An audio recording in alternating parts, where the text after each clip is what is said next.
నమస్తే మేరీ గారు. నమస్తే అండి. లా ఆఫ్ అట్రాక్షన్ థియరీ చెప్పినప్పుడు మీరు ఆర్ఏఎస్ టెక్నిక్ చెప్పారు. అండ్ ప్రీవియస్గా మనం వీడియోస్ చేసినప్పుడు న్యూరో సైన్స్ కూడా త్రూ లా ఆఫ్ అట్రాక్షన్ మనం ఏదైనా కనెక్ట్ చేస్తే దాని ఎగ్జిక్యూషన్ ఏ విధంగా ఉంటుందో చెప్పారు. పార్ట్ 2 చేద్దామని చెప్పేసి అడిగాను నేను దానికి. సో ఏ విధంగా ఉంటుందండి, ఎలా కనెక్ట్ చేయొచ్చు అంటారు? న్యూరో సైన్స్ అన్నారు కాబట్టి ఇంకా మన విజువలైజేషన్ కి హెల్ప్ అయ్యే ఒక పవర్ గురించి చెప్తాను. Very good, very good. RAS అంటే అది ఫిల్టరింగ్, మనకి ఏది కావాలి అది. ఇప్పుడు ఇదేంటి అంటే మనం మొత్తం మైండ్ లో కొన్ని లోబ్స్ కింద డివైడ్ చేస్తారు అనమాట. ఒక్కొక్క పార్ట్ ని ఒక్కొక్క లోబ్ కింద చెప్తారు. అయితే మిగతావన్నీ ఓకే, మెమొరీ స్టోరీకి ఒకటి అలా డిఫరెంట్గా ఉంటాయి. ఇది విజువలైజేషన్ ప్రాసెస్ చేసేదాన్ని ఆక్సిపిటల్ లోబ్ అంటారు. అంటే మన బ్రెయిన్ కి వెనకుంటుంది, అంటే బ్యాక్ సైడ్ లో ఒక 20% దీని మీద డిపెండ్ అయ్యి విజువలైజేషన్ ప్రాసెస్ అంతా జరుగుతుంది.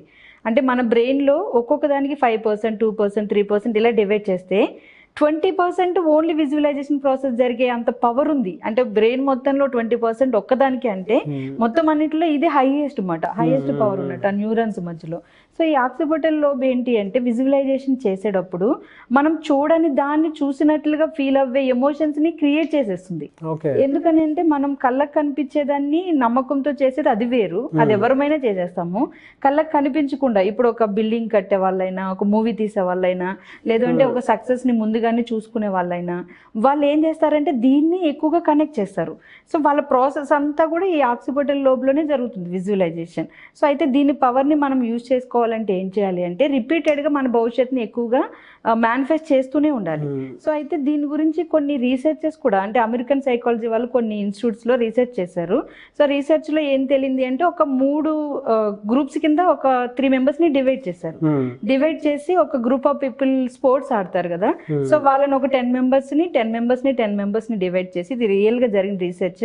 ఆ 10 మెంబర్స్ని ముందే విజువలైజ్ చేసుకోమన్నారు, కానీ గేమ్ ఆడించలేదు వాళ్ళతో. గేమ్ ఆడుతున్నట్లుగా విజువలైజ్ చేసుకోమన్నారు. ఈ బి గ్రూప్, ఏబిసి 3 కింద తీసుకుందాం. బి గ్రూప్ ఎవరైతే ఉన్నారో వాళ్ళతో గేమ్ ఆడించారు, కానీ ఏ విజువలైజేషన్ జరగలేదు. జనరల్ గా డైరెక్ట్ వెళ్ళి గేమ్ ఆడేశారు. సో ఇంకొక పర్సన్స్ ఎవరైతే ఉన్నారో వాళ్ళు జస్ట్ విజువలైజేషన్ లేదు, జస్ట్ గేమ్ క్యాజువల్ గా ఆడేశారు. ఇలా 3 డివైడ్ చేసిన తర్వాత ఏ గ్రూప్ ఏదైతే ఉందో విజువలైజ్ చేసుకున్న వాళ్ళు తర్వాత గేమ్ కి తీసుకెళ్తే ముగ్గురులోని వీళ్ళు విన్ అవ్వారు. సో అంటే ఎవరైతే విజువలైజ్ చేసుకున్నారో ముందుగానే వాళ్ళు ప్రాక్టికల్ గా ఆడినప్పుడు విన్ అయ్యారు. ఏ విజువలైజేషన్ లేకుండా డైరెక్ట్ వెళ్ళిన వాళ్ళు జస్ట్ నార్మల్ గా ఉన్నారు. మిగతా గ్రూప్ ఆఫ్ పర్సన్స్ కూడా నార్మల్ గా ఉన్నారు. వీళ్ళు ఎందుకు విన్ అవ్వారంటే మన మైండ్ లో మన కండరాలు అనేవి 35% ఆక్సిపిటల్ లోబ్ ని క్రియేట్ చేస్తున్నాం కదా, మనం కనెక్షన్ ఇస్తున్నాం కదా, అందులో మన న్యూరాన్స్ అన్ని డెవలప్ అవ్వడం మొదలవుతాయి ఎప్పుడైతే విజువల్ చేస్తున్నామో. ఒక బుక్ రాసేటప్పుడు చూడండి, బుక్ ను ముందుగానే విజువల్ చేసుకుని ఆ క్యారెక్టరైజేషన్ రాస్తుంటారు. చిన్నప్పుడు మనం కొన్ని బుక్స్ చదివేవాళ్ళం క్యారెక్టర్స్. ఆ క్యారెక్టర్ చదువుతున్నప్పుడు మనకి ఊహించుకుంటాం ఆటోమేటిక్గా, వాళ్ళు వచ్చారు వెళ్ళారు అలా కూర్చున్నారు, ఇదంతా మనం కంటికి కనిపించదు, కానీ బుక్ చదివితే విజువలైజ్ చేస్తాం.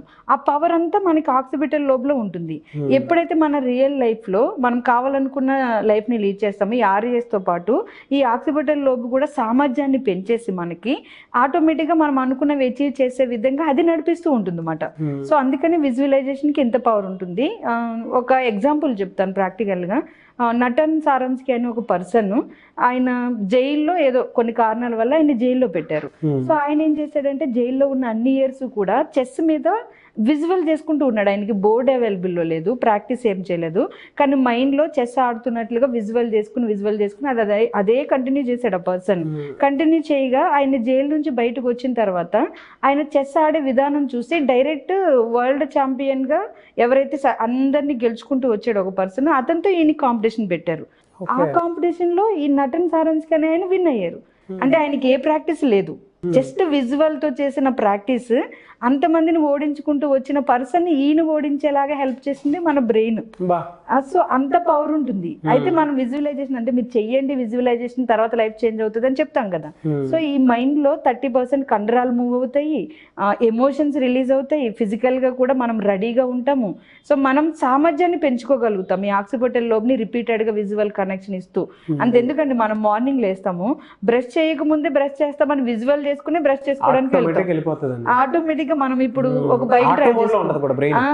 వెంటనే మనం నెక్స్ట్ ఇది చేస్తాం, నెక్స్ట్ తింటాం, నెక్స్ట్ పడుకున్నాం, ఇలా ముందే అనేసుకుంటాం. అనుకున్న తర్వాత మనం అక్కడ చర్యలు తీసుకుంటాం. సో సేమ్ లైఫ్ లో అంతే. అయితే ఏమవుతుందంటే కళ్ళకి కనిపించదు కాబట్టి మన భవిష్యత్తు నమ్మలేకపోతారు కొంతమంది. కానీ మనం రియల్ లైఫ్ లో విజువల్ ని చేస్తూనే మన లైఫ్ ని లీడ్ చేస్తున్నాం. ప్రతిదీ మనం మాట్లాడే ముందు విజువల్ చేసుకుంటాము, మనం చేసే పని ముందు విజువల్ చేసుకుంటాం, తినే ముందు విజువల్ చేసుకుంటాం. అన్ని విజువల్ కనెక్షన్ తోటి అది ఈ ఆక్సిపిటల్ లోబ్ లో క్రియేట్ చేసి సామర్థ్యాలను పెంచి మన మైండ్ లో న్యూరాన్స్ ని డెవలప్ చేస్తూ ఉంటుంది. అందుకే చూడండి, కొత్త విషయాల్ని నేర్చుకునేటప్పుడు మనిషి చాలా ఇంట్రెస్టింగ్ గా ఉంటాడు. అదే పాత విషయాలు అనుకోండి ఇంకా బోర్ ఫీలింగ్ వచ్చేస్తుంది, చేసిన పని రిపీటెడ్ గా చేసి. అంటే ఈ న్యూరాన్స్ డెవలప్ అవ్వవు ఆ టైంలో, ఈ ఆక్సిపిటల్ లోబ్కి రావాల్సిన ఎనర్జీ రాదు, అది పాస్ చేయదు. అందుకని కొత్త విషయాలు విజువల్ చేయాలి, ఎట్ ద సేమ్ టైం దాన్ని మనం రియాలిటీలోకి తీసుకొచ్చి ఒక ఇంట్రెస్టింగ్ లైఫ్ ని క్రియేట్ చేసుకోవాలి. సో ఇలా మనం చేసామంటే విజువలైజేషన్ బాగా పవర్ఫుల్ గా వర్క్ చేస్తుందండి. మీరు చెప్పిన దాంట్లో ఆటోమోడ్ సిస్టమ్ చాలా బాగా ఉపయోగపడుతుందండి. అండ్ మీరు ఇందాక ఒక విన్నర్ గురించి చెప్పారు కదా, అది నిజంగా విజువలైజేషన్లో తెలియకుండానే మన సబ్ కాన్షియస్ మైండ్ కూడా అలా ఎగ్జిక్యూట్ అయ్యేలా చేస్తుంది విషయాలు. మనకి రెగ్యులర్ రికార్డెడ్ ఉంటుంది. అవునవును, రీసెర్చెస్ కూడా ఉన్నాయి విజువలైజేషన్ కద్దిగా అంత పవర్. మనం ఎవరినైనా సక్సెస్ అయిన వాళ్ళని జస్ట్ టచ్ చేసి మీరు ఎలా సక్సెస్ ఇలా నమ్మేరా అంటే నేను నమ్మాను కాబట్టి ఇలా ఉన్నానని చెప్తారు కొంతమంది. అంటే విజువల్ ఆల్రెడీ వాళ్ళకి ఒక క్లారిటీ ఉందన్నమాట. సో అది అలా వర్క్ చేస్తుంది. అవునవును, ఎవరైనా ఫ్యూచర్ లో ప్రోగ్రామ్ పెట్టుకున్నారనుకోండి, ఫర్ ఎగ్జాంపుల్ ఏదైనా ఫంక్షన్ పెట్టుకున్నారంటే అది ఎలా ఉంటుందో వాళ్ళకి ఆటోమేటిక్ గా ఆటో మోడ్ లోకి వెళ్ళిపోతుంది, విజువల్ క్లియర్ గా ఉంటుంది. అంటే పొద్దున్నే లేచి మనం ఏం చెయ్యాలి, ఎక్కడికెక్కడికి వెళ్ళాలి అనుకుంటే ఆటోమేటిక్ గా ఆటో మోడ్ లో ఉన్నటువంటి విజువల్ అలా తీసుకెళ్లిపోతూ ఉంటుంది. మనకి బ్రష్ చేయాలి, పొద్దున్న తర్వాత ఆఫీస్కి వెళ్ళాలి, మధ్యాహ్నం లంచ్ చేయాలి, ఈవినింగ్ డిన్నర్ చేయాలి. ఆ విజువలైజేషన్ అంటే తెలియకుండానే సబ్ కాన్షియస్ మైండ్ అలా. కొంతమంది ఏమంటారంటే నాగరాజు గారు విజువలైజేషన్ రాదంటారు, కానీ ఆల్రెడీ వాళ్ళు విజువల్ కనెక్షన్ లోనే ఉంటారు, ఆక్సిపిటల్ చేసే ప్రయత్నంలోనే ఉంటారు. ఇప్పుడు ఒక డ్రైవింగ్ నేర్చుకున్న పర్సన్ స్టీరింగ్ ని ముందు విజువల్ చేసుకోకుండా వెళ్ళి కూర్చోడు, కంపల్సరీ విజువల్ చేసి మీరు అన్నట్టు ఆటో మోడ్ బాగా హెల్ప్ అవుతుంది. కానీ వీళ్ళు ఏమనుకుంటారని నాకు విజువలైజేషన్ రాదు రాదు రాదు అనుకుని, అంటే వీళ్ళకి బిలీవ్ ఉండదు. ఫస్ట్ వాళ్ళు నమ్మరు అన్నమాట, వాళ్ళు నమ్మరు, వాళ్ళు ఫోకస్ చేయరు, వాళ్ళ థాట్స్ ని అలా కనెక్ట్ చేసుకోరు. అలా చేయడం వల్ల విజువల్ రాదు. కానీ విజువలైజేషన్ అంటే ఏదో కలర్ఫుల్ గా అంతా చూడడం కాకుండా నేను ఈ పని చేస్తున్నాను, ఇలా సక్సెస్ అవుతున్నాను అని నమ్మితే కూడా కనెక్ట్ అయిపోతారు. మన విషయంలో కూడా అంతే అంతే, చూడాలి అనుకున్నప్పుడు ఆటోమేటిక్ గా విజువలైజేషన్ టెక్నిక్ ఈజీ అయిపోతుంది. వాళ్ళు చూస్తారు. ఇప్పుడు మనం ఒక 1 lakh రూపీస్ అన్నాం అనుకోండి, 1 lakh అనగానే 2 బండిల్స్ అలా చేతిలో పెట్టుకున్నట్టు జస్ట్ విజువల్ ఒక థాటే కదా. రబ్బర్ వేసి ఒక 2 బండిల్స్ 50,000 2 బండిల్స్ చేతిలో ఉన్నాయంటే ఎంత ఈజీ కనెక్ట్ వస్తుంది, ఈజీ అయిపోతుంది, ఫీల్ వచ్చేస్తుంది చూడండి. అలా మనకు అలవాటు అయిపోవాలి. ఉంది అలవాటు, కొంచెం సామర్థ్యం పెంచుకోవాలి. ఎందుకంటే ఒక పర్సన్ విజువల్ చేస్తున్నప్పుడు చెయ్యలేను అనుకున్న పనిని కూడా వాళ్ళు కళ్ళు మూసుకుని విజువల్ చేసిన తర్వాత చేయగలిగిన వాళ్ళు చాలా మంది. అంటే ఎవరి సామర్థ్యం వాళ్ళకి తెలియదు మాట, అసలు నమ్మము. ఫస్ట్ నాలో ఈ సామర్థ్యం ఉంది అనేది వాళ్ళకి నమ్మకం ఉంటుంది. బట్ ఒక కూర్చోబెట్టి ఒక క్లాస్ లో కనుక ఎక్స్ప్లెయిన్ చేస్తా ఉంటే వాళ్ళ సామర్థ్యం పెరుగుతుంది, బయటకు వచ్చేస్తుంది. బయటకు వస్తుంది మంచి క్లారిటీ ఆఫ్ థాట్ వస్తుంది, ట్రావెలింగ్ లో క్లారిటీ ఆఫ్ థాట్ వస్తుంది, పిక్చర్ క్లియర్ గా కనిపిస్తుంది. At the same time success అవ్వలేనేమో అని డౌట్ ఉన్న వాళ్ళు కూడా, అంటే ఒక 2 కిలోమీటర్లు ఇప్పుడు పోలీస్ ట్రైనింగ్ జరుగుతాయి నాగరాజు గారు, వాళ్ళకి ఏంటి అంటే ముందే ట్రైనింగ్ ఇస్తూ ఉంటారు కదా, ఇచ్చేటప్పుడు ముందు మేము ఇది రీచ్ అవ్వగలమా అనే డౌట్ ఉంటుంది వాళ్ళకి, చాలా టఫ్గా ఉంటాయి ట్రైనింగ్. కానీ వాళ్ళు ఎంటర్ అయిన తర్వాత వాళ్ళలో ఉన్న సామర్థ్యాన్ని వాళ్ళు బయటికి తీస్తూనే ఉంటారు. తీసి తీసి తీసి వాళ్ళు ట్రైనింగ్ అయిన తర్వాత నాలో ఇన్ని క్యాపబిలిటీస్ ఉన్నాయని వాళ్ళకే డౌట్ వస్తుంది అనమాట. అంటే అది బయటికి తీసే కొద్దీ మన విజువల్ కనెక్షన్తో బయటకు వస్తుంది. ఇప్పుడు యోగా చేసేటప్పుడు, డాన్స్ చేసేటప్పుడు ముందు విజువల్ లేనిదే, మైండ్ రెడీగా లేనిదే బాడీని కదపలేరు ఎవరు. కంపల్సరీ ఇది సింక్ ఉండాలి. ఆ సింక్ ఉండాలంటే విజువల్ ప్రాసెస్ జరగాలి. విజువల్ ప్రాసెస్ జరిగినప్పుడు ఆక్సిపిటల్ లోపు 20% మన సామర్థ్యాన్ని పెంచి ఆటోమేటిక్గా కనెక్ట్ అవుతాం. ధనవంతులుగా అవ్వాలనుకున్న వాళ్ళు ఇంక ఇదే ఫోకస్, అందుకే చేయమని చెప్పేది. చాలా మంది అండి ఆన్లైన్ ఆఫ్లైన్ క్లాసెస్ అడుగుతూ ఉన్నారు.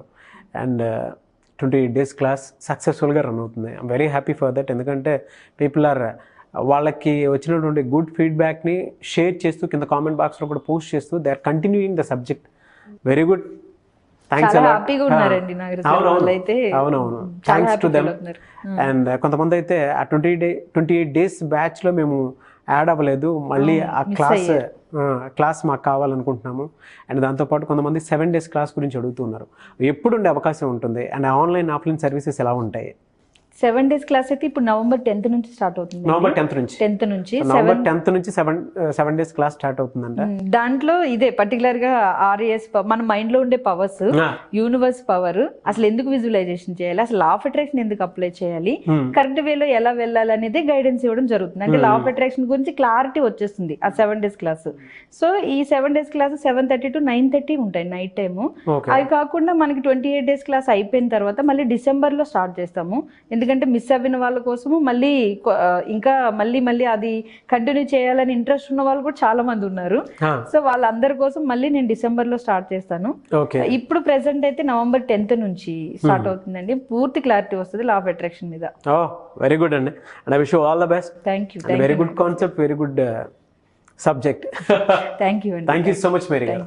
Thank you. చూసారు కదండి వీడియో. ఈ వీడియోపై మీ అభిప్రాయం కామెంట్ బాక్స్లో పోస్ట్ చేయండి. ముఖ్యంగా మీరు కనుక లా ఆఫ్ అట్రాక్షన్ థీరీస్ కానివ్వండి, విజువలైజేషన్ టెక్నిక్ కానివ్వండి, అఫర్మేషన్స్ కానివ్వండి, అండ్ దాంతోపాటు మనీ అట్రాక్షన్కి సంబంధించినటువంటి రూల్స్ కానివ్వండి, అండ్ ఏ విధంగా సబ్జెక్టులోకి ముందుకెళ్తే లేదా మన థాట్ని ఏ విధంగా రిలీజ్ చేస్తే దానికి ఆ పవర్ యాడ్ అవుతుంది, దాంతోపాటు ఫర్దర్గా కూడా వాటి మీద ఖచ్చితంగా మనకు వర్కౌట్ అయ్యేలాగా థాట్ టు బిలీఫ్ ఫోకస్ ఏ విధంగా ఉండాలనేది సో ఈ క్లాసెస్లో ఖచ్చితంగా మీరు తెలుసుకోవచ్చు, నేర్చుకోవచ్చు. ఆ టెక్నిక్ని కూడా మీరు ప్రాక్టికల్ లైఫ్లో అప్లై చేయొచ్చు. సో ఆ విధంగా క్లాస్ డిజైన్ చేయడం జరిగిందనమాట మేరీ గారు. మీకు కనుక ఆసక్తి కలిగిన వారు ఎవరైనా సరే, చాలామంది 7 days క్లాస్ గురించి 28 days క్లాస్ గురించి అడగడం జరిగింది. కింద కామెంట్ బాక్స్లో పోస్ట్ చేయడం కూడా నేను చూశాను. సో ఎవరైనా సరే అప్రోచ్ అవ్వాలి అనుకుంటే స్క్రీన్ మీద కాంటాక్ట్ నెంబర్ కనిపిస్తుంది. ఆ కాంటాక్ట్ నెంబర్ మీరు కాల్ చేయొచ్చు. అండ్ వీడియో లైక్ చేయండి, షేర్ మాత్రం తప్పకుండా చేయండి. ఇలాంటి మరిన్ని వీడియోస్ కోసం మా ఛానల్ ఫాలో అవ్వండి. Thank you.